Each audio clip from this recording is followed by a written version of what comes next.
اللہ کے نام سے شروع جو بڑا مہربان نہایت رحم والا ہے۔ حضرت ابو ایوب انصاری رضی اللہ عنہ سے روایت ہے، کسی سفر میں رسول اللہ صلی اللہ علیہ وسلم کو ایک دیہاتی ملا۔ اس نے آپ کی اونٹنی کے لگام کو پکڑ کر کہا، اے محمد، مجھے کچھ ایسے چھوٹے موٹے کام بتاؤ جو مجھے جنت سے قریب کر دیں اور جہنم سے دور کر دیں۔ اس کی بات سن کر آپ صلی اللہ علیہ وسلم ٹھہر گئے، پھر ایک نظر اپنے ساتھیوں پر ڈال کر کے اس دیہاتی کو اللہ کی طرف سے ایمان کی توفیق مل گئی یا اس کو ہدایت مل گئی۔ دیہاتی نے کہا، آپ کیا کہہ رہے ہیں؟ آپ صلی اللہ علیہ وسلم نے دوبارہ دہرایا۔ اس کے بعد آپ صلی اللہ علیہ وسلم نے فرمایا،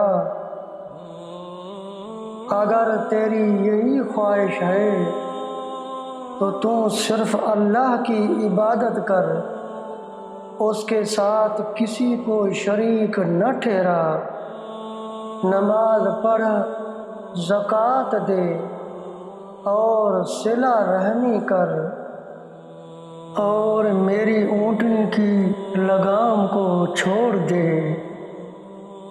اگر تو نے میری بتائے ہوئے باتوں پر عمل کیا تو ضرور جنت میں جائے گا۔ حضرت علی رضی اللہ عنہ نے فرمایا، جو شخص جان بوجھ کر گمراہی کا راستہ اختیار کرے، اسے کوئی راہ راست پر نہیں لا سکتا۔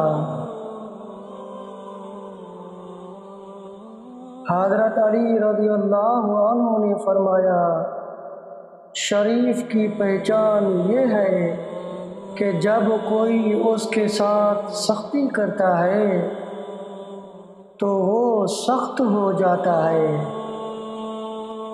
اور جب کوئی اس کے ساتھ نرمی سے بات کرے تو وہ نرمی سے جواب دیتا ہے،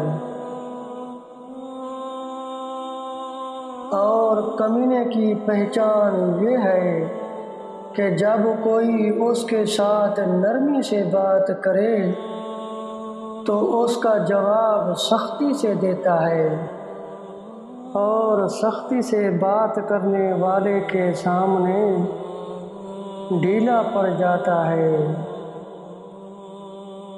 حضرت علی رضی اللہ عنہ نے فرمایا، جب کوئی آدمی کسی دوسرے آدمی کے عیب کی تلاش میں رہتا ہے تو ایک وقت آتا ہے کہ اسے اس کا کوئی نہ کوئی عیب مل ہی جاتا ہے۔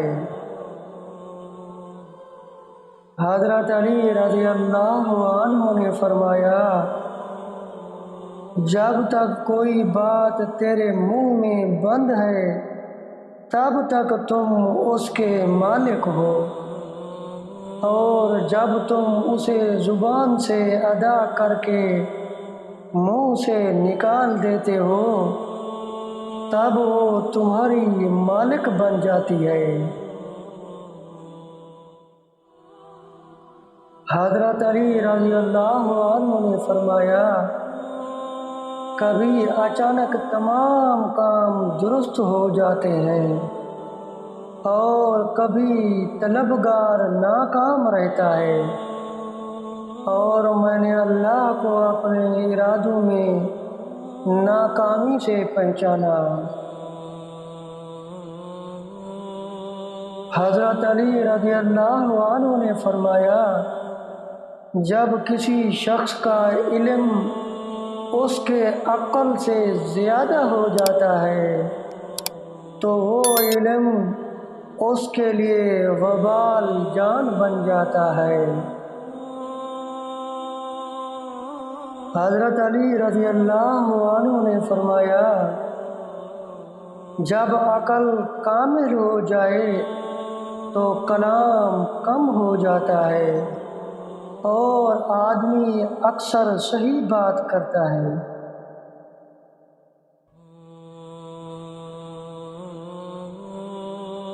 حضرت علی رضی اللہ عنہ نے فرمایا، عقل دو طرح کی ہوتے ہیں، ایک عقل طبعی اور دوسری عقل سماعی۔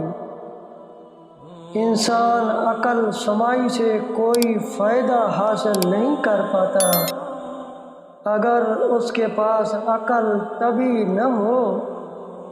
یہ بالکل ایسے ہی ہے جیسے اگر آنکھ کی بینائی نہ ہو تو سورج کی روشنی بیکار ہے۔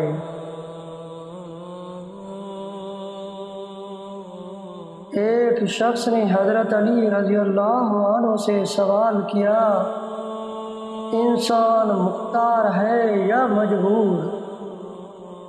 آپ نے جواب دیا، اپنی ایک ٹانگ اٹھاؤ۔ اس شخص نے اپنی ٹانگ اٹھائی، تب آپ نے کہا، اب دوسری بھی اٹھاؤ۔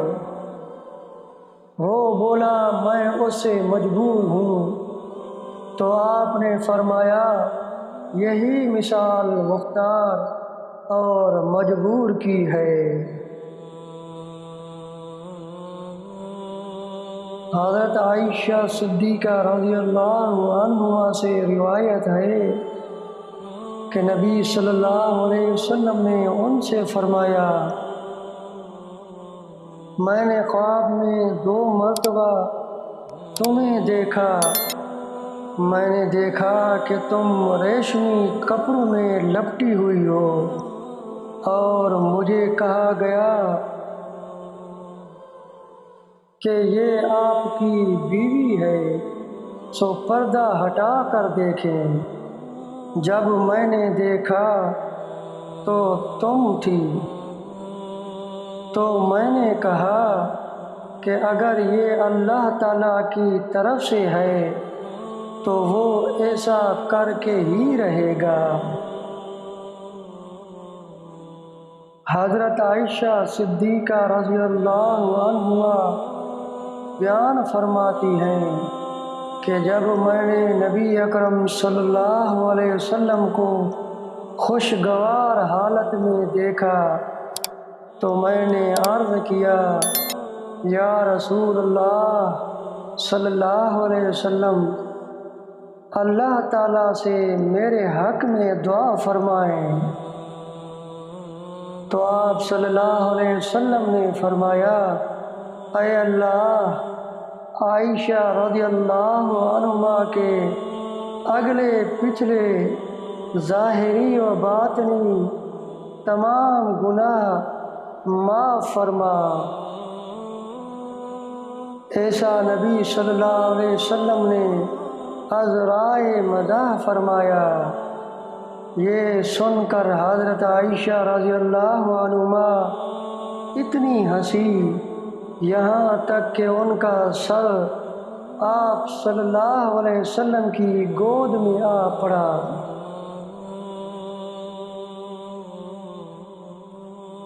یعنی ہنسی سے لوٹ پوٹ ہو گئی۔ اس پر نبی صلی اللہ علیہ وسلم نے فرمایا، کیا میری دعا تمہیں اچھی لگی ہے؟ انہوں نے عرض کیا، یہ کیسے ہو سکتا ہے کہ آپ کی دعا مجھے اچھی نہ لگے؟ پھر نبی صلی اللہ علیہ وسلم نے فرمایا، اللہ کی قسم، بے شک ہر نماز میں میری یہ دعا میری امت کے لیے خاص ہے۔